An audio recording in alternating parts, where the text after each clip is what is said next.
It isn't available right now, but I want you to use it. Now, Leonardo da Vinci lived about 600 years ago, and he's used some technology which wasn't available till 1976. So, to take the analogy forward, if you really think you are about to go and create something, all I want to do is create something using technology that will be available and proven in 600 years' time, and create this thing using technology which will be available in 600 years' time, and people say, oh yes, that's great. Do you see the problem? I don't think people really do see the problem, but it's a very real problem. All right. Now tell us about the 1325 AD carbon dating in 1988. Yeah. Well, how it could be possible for three separate laboratories in London, Switzerland, and USA to get it wrong. How can they get it wrong? Well, they didn't get it wrong. In a way, they didn't get it wrong. So we just need a little bit about carbon dating. I'm not going to spend a lot of time on carbon dating. It's all on my free DVD. But carbon is, there are 111 elements, okay, and the C12 is the well-known carbon. It actually comes in normal form, which is C12, but it also has isotopes, C13 and C14, which are radioactive. I'm not going to go, because of time, how it becomes radioactive. It all happens up high in the clouds, 7 miles up in the air, and you get a little bit of C13 and a little bit of C14, which comes floating down in the carbon dioxide, goes into the plants, and then you and I, Yemi, we eat the plants, and then we become a little bit radioactive. Everything is slightly radioactive. All right? So all the plants become a little bit radioactive, but this radioactive isotopes of C14, it decays over 5,730 years to half of it. So, if you've got a little bit of radioactive C14 and you come back 5,730 years later, there's only half of it left, and that's the whole basis of carbon dating. I won't go into it now, but it's actually fraudulent. That's in another thing on creation, which we talk about next time, Jimmy. But anyway, the original, the linen of the shroud was made from flax, and it was slightly radioactive because it incorporated carbon dioxide, which incorporated a little bit of radioactive carbon dioxide. All right? But that was a first-century shroud, and a lot of it were decayed by now. What actually happened is, here's an important thing, just look at the picture. There is a carbon dating machine. It's as big as a house. They're enormous, these things. And all they tell you is how much, there are the three cynics up there. They're saying dated 1260 to 1390. They've done their radioactive carbon dating. They say, this shroud is very radioactive.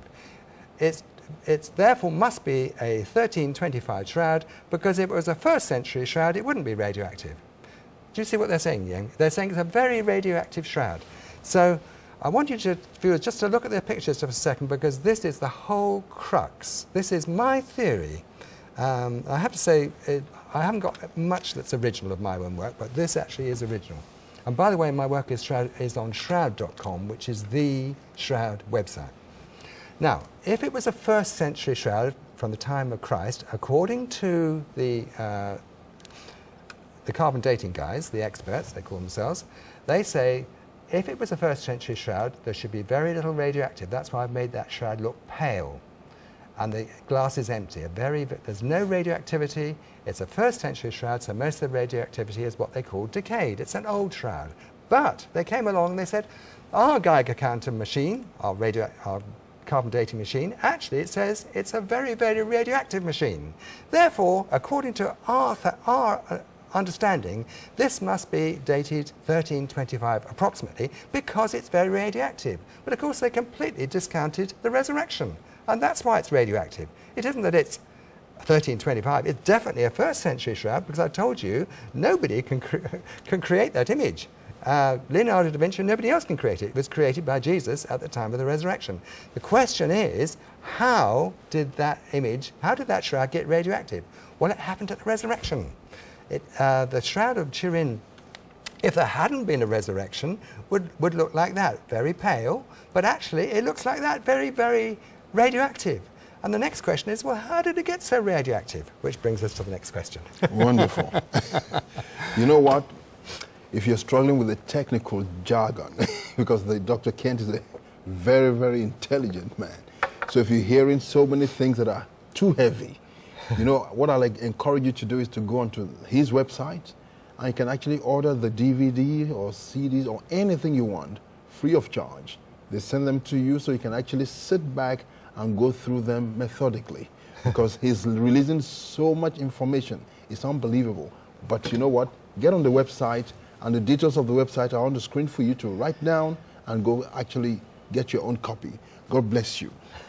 Now tell me, Doctor, yes. Are there any other examples from the Bible of, radiation? Like well, there are. I need to apologize to the viewers. I'm really sorry. I've been talking like a machine gun.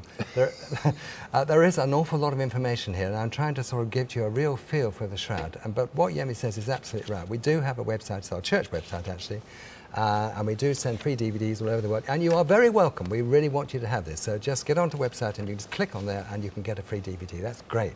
That's what we want you to have.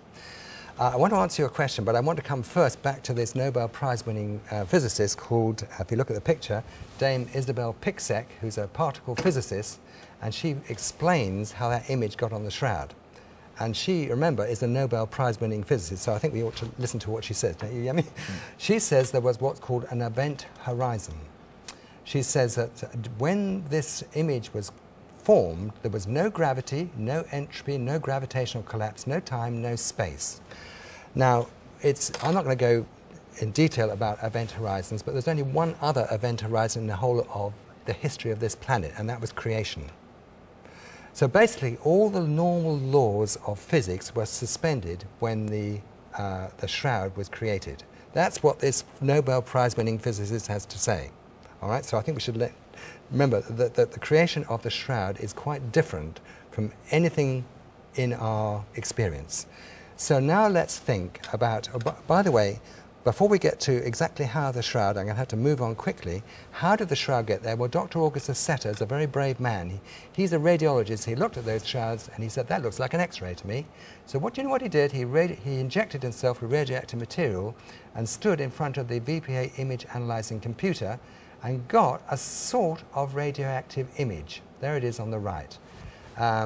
It's all explained in detail on our free DVD. But anyway, you can see that picture on the right, and it says, and he says there's no question that the image on the Shroud got there not by paint, but by radiation. And that's how it got there. Right, so the image was caused by radiation. On the left there, we have the image that Dr. Setter created of himself, and on the right, the much better image of the Shroud of Turin. And he also noted the X-ray appearances, because light was released, it's full of gamma rays and X-rays and the visible spectrum. But now we're going to come on to the question you asked about Jesus. You see, God is actually light, and in him is no darkness at all. So it's all about light. So we need to study what the Bible says about light. Now, there are two occasions, to answer your question, where Jesus well, there's one occasion where Jesus was covered in light, and another occasion where somebody else was covered in light, and they both were radioactive phenomenon. And let's look at them both now. The first one was the Transfiguration. That's in Matthew 17. Most of the viewers will be familiar with this. After 6 days, Jesus took Peter, James, and John and his brother, led them up a high mountain by themselves, and he was transfigured before them.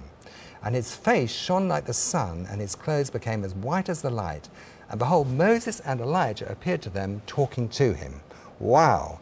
So Jesus was actually in his resurrection eternal body, and he was in eternity because there was Moses and Elijah. Now, in physics, we understand time. We don't really understand time. It's the fourth dimension. But we say, if you were able to move beyond the speed of light, you would be in eternity. Right? That's basically the definition of eternity. It's moving beyond the speed of light. Wow. So at this point, Jesus was actually moving beyond, here the molecules and the atoms of his body were moving beyond the speed of light.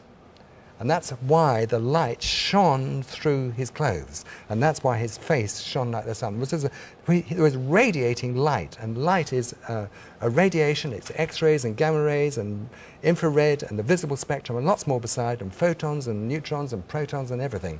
Wow. And quarks and everything, you know. So there's a real radiation phenomenon. But the other example is, let me move on quickly, is where I haven't really got time to go into all this, but I'm going to tell you about Moses. Here we go. Moses went up the mountain to talk to God and receive the Ten Commandments. And he was in contact with God. We don't know how long he was in contact with, but when he came down, his face